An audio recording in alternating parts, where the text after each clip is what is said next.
तो नेत्री हैं प्रियंका वाड्रा, उन्होंने भी विरोध जताया है, संविधान विरोधी बताया है इस कानून को। का है कानून, ये का है संविधान विरोधी है? पहले इसी परिपाटी पे आप भी तो चले हैं, 4 चुनाव करवा लिए हैं, बाद में कई धाराओं का उपयोग करके बात किया है, तो 356 का उपयोग करके सरकारें भंग कर दी, सब कर दी, चुनाव जो एक साथ होते वो अलग अलग होने लगे।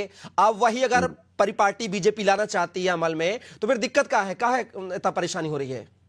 पहले कितनी पार्टी थी देश में 1967 से पहले तक? आप ही की पार्टी थी ज्यादा, मुझे लगता है कि सबसे ज्यादा राज तो आपकी पार्टी ने किया है। जब देश आजाद हुआ था तो एक साथ चुनाव हुए थे, वो राज्यों के भी चुनाव थे और राज्य भी बहुत कम थे। और फिर जो थे आज की स्थिति में 30 लाख से ज्यादा तो इलेक्टेड लोकल बॉडीज में रिप्रेजेंटेटिव है हमारे, तो कैसे चुनाव होंगे एक साथ? दूसरी बात मैं कह दूं, मेरे भाजपा के साथी हैं, कॉन्स्टिट्यूशन में संशोधन के लिए 2/3 बहुमत चाहिए, यानी 545 सीट है लोकसभा में और उसमें 362 सीट चाहिए, तो इनके पास तो 293 भी नहीं है, तो कैसे संशोधन करेंगे ये? और आप हम डिबेट कर रहे हैं, मैं भाजपा के साथी से यही पूछना चाहूंगा, कौन कौन सी अनुच्छेद में संशोधन होगा, यही बता दीजिए मुझे। तो आज वही लोग इसके फायदे गिनवा रहे हैं जो नोटबंदी के फायदे गिनवाते थे। लेकिन मैं आपकी जानकारी के लिए बताना चाहूंगा, अगर ये लाते हैं तो पहले तो 2/3 बहुमत चाहिए लोकसभा में और फिर राज्यसभा में भी 2/3 बहुमत चाहिए। कौन कौन से अनुच्छेद होंगे?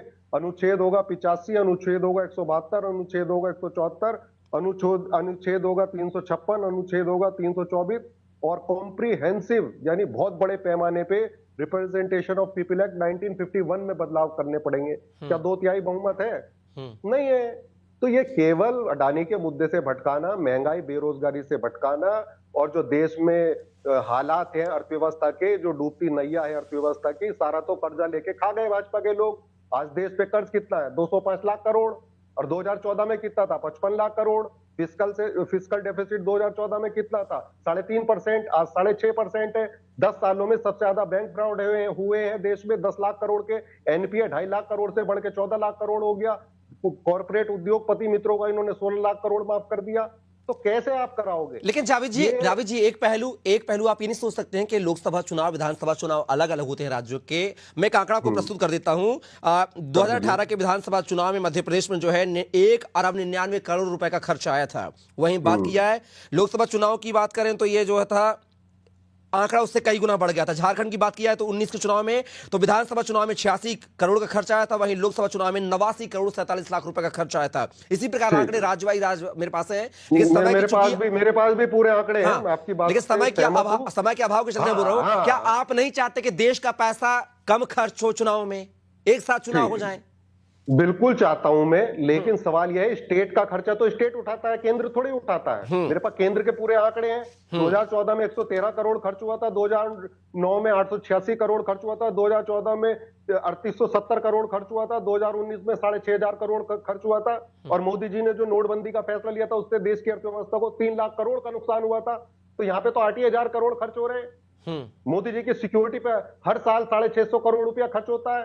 8,000 करोड़ के जहाज में घूम रहे, 10 लाख रुपए का सूट पहन रहे। तो अगर खर्च करने हैं तो अपने ये जो शहनशाही है इस पे खर्च करिए। पेंशन खत्म कर दीजिए एमपी और एमएलए की।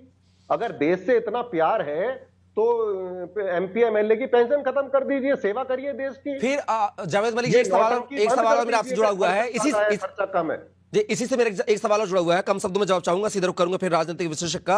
दक्षिण अफ्रीका, स्वीडन, ब्रिटेन में एक साथ ये चुनाव कराने की प्रक्रिया है, तो क्या इन देशों को हम नहीं पा सकते? क्या हम ऊंचाई पे चांद की बात करते हैं, तो क्या हम चुनाव में फॉलो नहीं कर सकते दूसरे देशों को?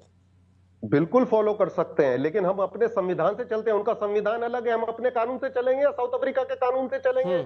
हमारे देश में हमारा संविधान है, बाबा साहब अंबेडकर जी ने हमारा संविधान दिया, हम इसके हिसाब से चलेंगे। हम अफ्रीका के संविधान से नहीं चलेंगे। हम अमेरिका के संविधान संशोधन भी तो होता है मलिक साहब, होता है संशोधन। क्या समय के अनुसार संशोधन नहीं होना चाहिए? 2/3 बहुमत चाहिए, 2/3 बहुमत चाहिए, इनके पास नहीं है। अच्छा, तो ये झूठ बोल रहे हैं, ये जुमला फेंक रहे हैं, जैसे किसानों की डबल हो रही थी 2022 में, वही जुमला है ये झूठे लोग हैं। चलिए बस सीधा